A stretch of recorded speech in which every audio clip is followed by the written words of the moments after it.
안녕하세요. 손가락복음 선교의 지휘자 강사입니다. 오신 것을 진심으로 환영하며 해피 바이블을 열어가도록 하겠습니다. 오늘 증거드린 말씀의 제목은요. 573강 그리스도께서 율법의 저주에서 우리를 속량하심이라는 제목으로 하나님의 말씀을 나눠보는 시간을 갖도록 하겠습니다. 율법의 저주라는 것을 볼 때 율법은 저주의 법이라는 것을 알 수가 있겠죠. 오늘 본문 말씀을 보도록 하겠습니다. 갈라디아서 3장 13절을 보시게 되면 그리스도께서 우리를 위하여 저주를 받은 바 되사 율법의 저주에서 우리를 속량하셨으니 기록된 바 나무에 달린 자마다 저주 아래 있는 자라라고 말씀에 기록되어 있습니다.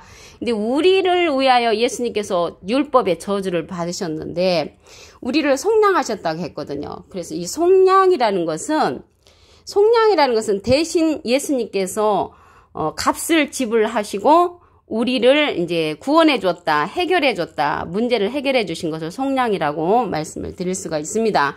그래서 그리스도께서 율법의 저주에서 우리를 속량하시기 위하여서 저주받은 부분이 있습니다. 그리스도께서. 그래서 뭐가 저주를 받았냐면 육체가 저주를 받으셨죠. 다시 한번 보도록 하겠습니다. 갈라디아서 3장 13절에 보시게 되면 그리스도께서 우리를 위하여 저주를 받은 바 되사 율법의 저주에서 우리를 속량하셨으니, 그래서 우리를 위하여서 저주받은 부분은 나무에 달린 자마다 저주 아래 있는 자라고 했기 때문에 육체가 저주를 받으셨습니다.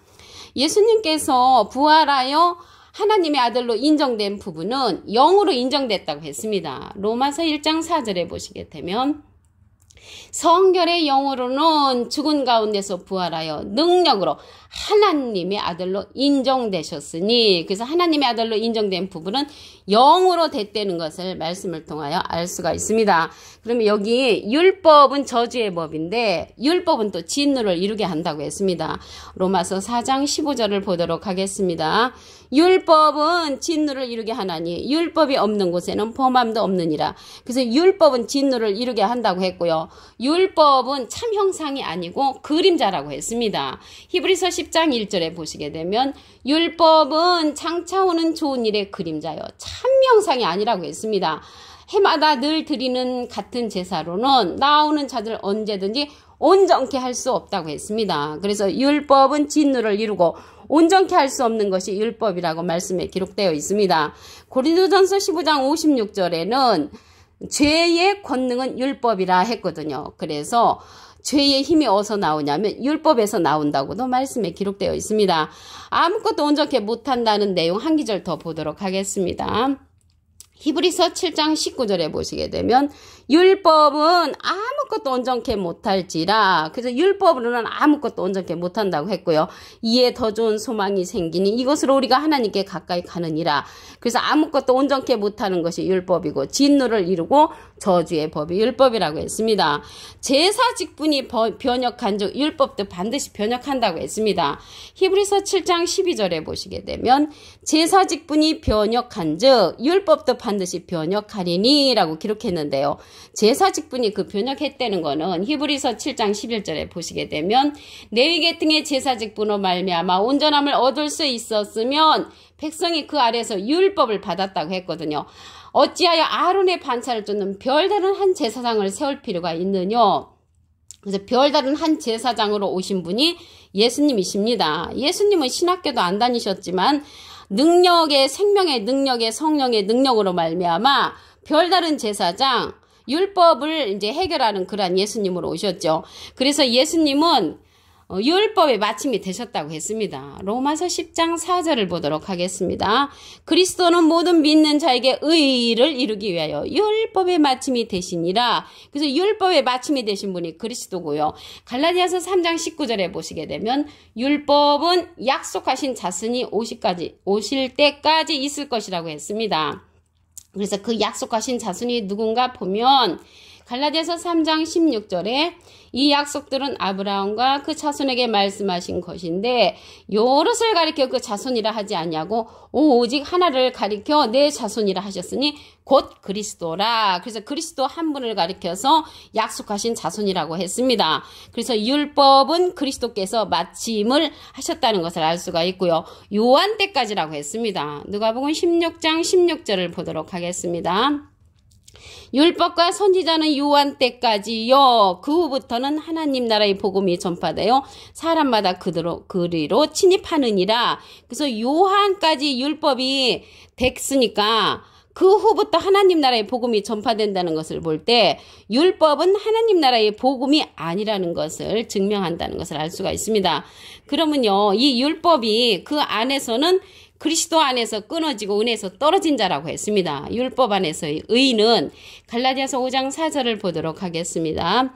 율법 안에서 의롭다 함을 얻으려 하는 너희는 그리스도에게서 끊어지고 은혜에서 떨어진 자라고 했습니다. 그래서 이러한 율법은 예수님하고 원수된 것이라고 했습니다. 에베소서 2장 15절에 보시게 되면 원수된 것 곧 의문에 속한 계명의 율법. 그래서 원수된 것은 의문에 속한 이 계명의 율법이 예수님하고 원수가 됐는데 십자가로 그 원수된 것을 소멸하셨다고 말씀에 기록되어 있습니다.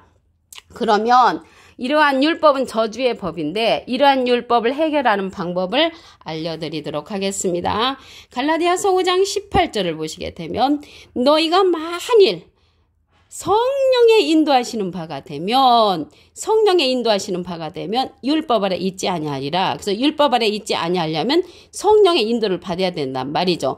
그래서 이러한 율법들은요, 율법 그 선생님들이 가지고 있었는데 그들이 갖고 있는 것은 지식의 열쇠로서 지식 성령을 갖고 있었습니다. 누가복음 11장 52절에 보시게 되면 화 있을진저 너희 율법사여 너희가 지식의 열쇠를 가져가고 너희도 들어가지 않고 또 들어가고자 하는 자도 천국길을 막는 자가 율법사들이 가지고 있는 그 지식의 열쇠, 지식성령이라는 것을 알 수가 있습니다.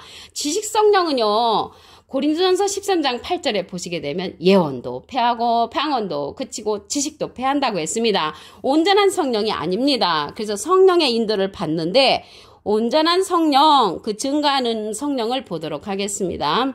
요한일서 5장 7절을 보시게 되면 증가하는 이는 성령이시니 성령은 진리니라.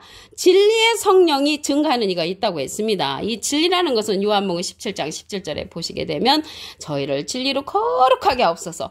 아버지의 말씀은 진리라고 했기 때문에 이 진리의 성령은 말씀 성령이라는 것을 알 수가 있고요. 예수님은 비둘기 같은 성령을 받으셨죠. 그래서 이 진리의 성령은 예수님이 아버지께 하나님께 부탁을 해서 우리에게 보내는 보혜사라고 했습니다. 요한복음 15장 26절을 보도록 하겠습니다. 내가는 예수님이 아버지께로서 하나님께 우리 부탁을 해서 너희에게 보낼 보혜사, 우리에게 보내주는 보혜사인데 곧 아버지께로서 나오시는 진리의 성령이 오실 때 그가 나를 증가하실 것이요. 예수님을 증가하는 성령은 진리의 성령이죠. 그래서 이 시대는 진리의 성령의 인도를 받으면 율법 아래 있지 아니하다는 것을 알 수가 있습니다. 이게 보낼 보혜사라고 했거든요. 그러면 보혜사에 관해서 알아보도록 하겠습니다. 요한일서 2장 1절 그 중간에서부터 보시게 되면 만일 누가 죄를 범하면 아버지 앞에서 우리에게 대언자가 있으니 했거든요. 그 대언자 앞에 조그만하게 3자가 있습니다. 관조 성경 해석란 그 밑에 부분에 보시게 되면 보혜사라고 기록되어 있습니다. 이 보혜사는 파라클레트거든요. 헬라어로는 파라클레토스로 곁에 파라와 부름받은 클레토스란 말의 합성어로 도움을 주기 위해 곁에 부름받은 자란 뜻을 갖고 있습니다. 사람이라는 것을 알 수가 있죠. 라이프 성경 백과사전에는 컴포터, 위로자, 카운셀러, 상담자, 메디어털, 중보자, 헬퍼, 돕는 자, 서플리케이터, 타는 자라는 그러한 뜻을 갖고 있는 것이 보혜사라는 것을 알 수가 있습니다. 그래서 보혜사는 대언자라는 뜻으로서 예수님은 하나님의 대언자 보혜사시고요. 진리의 성령은 예수님의 대언자 또 다른 보혜사라고 했습니다. 예수님을 증가하는 성령이기 때문에 예수님은 아니라는 것을 알 수가 있죠. 또 다른 보혜사는 요한복음 14장 16절에 보시게 되면 내가 아버지께 구하겠으니 예수님이 하나님께 부탁을 해서 그가 또 다른 보혜사를 너에게 주사 영원토록 너희와 함께 있게 하시리니 저는 진리의 영이라고 했습니다. 그래서 진리의 영, 진리의 성령을 예수님께서 우리에게 보내는 그러한 성령이라는 것을 알 수가 있습니다. 오늘 본문 말씀을 다시 한번 보도록 하겠습니다.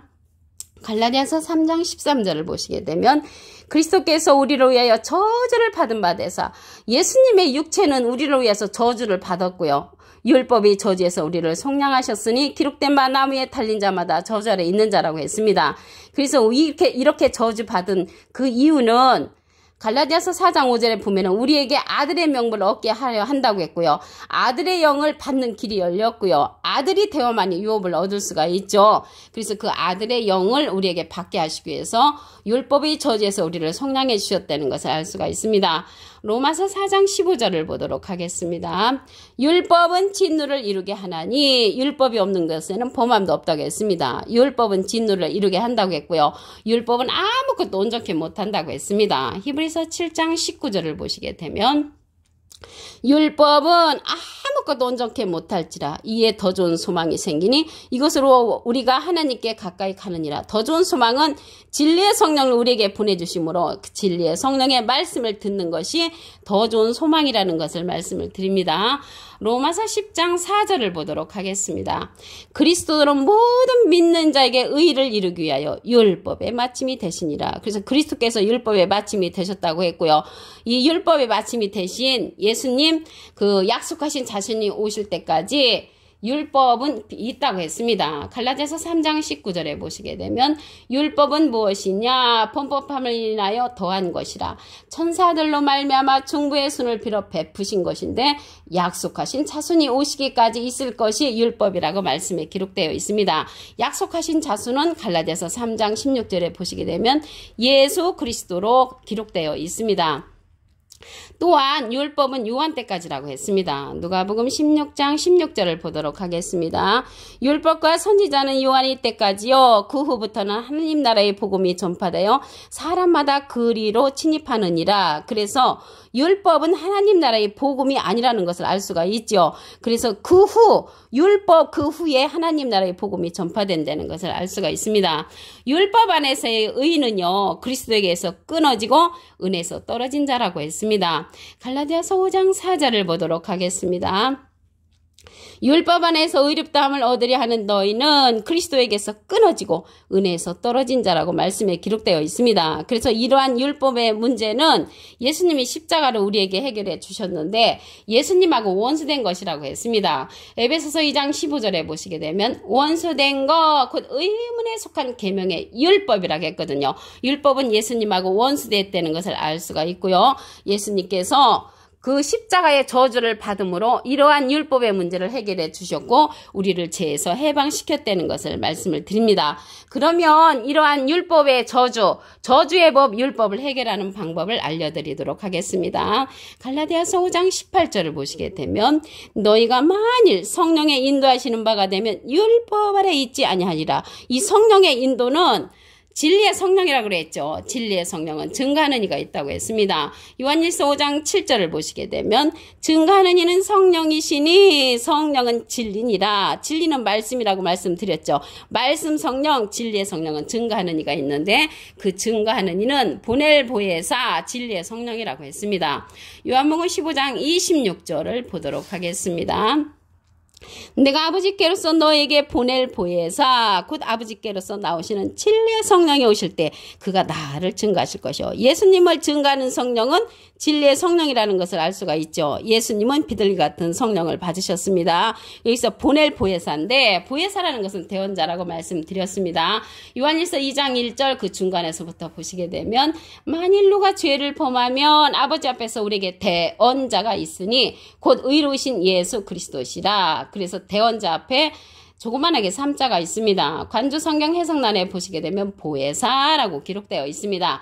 이 보혜사라는 것은 파라클레트라고 말씀드렸죠. 헬라어로는 파라클레트스로 곁에 파라와 부름받은 클레토스란 말의 합성어로 도움을 주기 위해 곁에 부름받은 자란 사람이라는 것을 말씀을 드립니다. 그래서 이러한 사람으로서 진리의 성령 예수님께서 보내는 그 보혜사는 또 다른 보혜사라고 했습니다. 요한복음 14장 16절에 보시게 되면 내가 아버지께 구하겠으니 그가 또 다른 부예사를 너에게 주사 영원토록 너희와 함께 있게 하시리니 저는 진리의 영이라고 기록되어 있습니다. 오늘 573강 그리스도께서 율법의 저주에서 우리를 속량하심이라는 제목으로 하나님의 말씀을 나눠보는 시간을 가졌습니다. 감사합니다.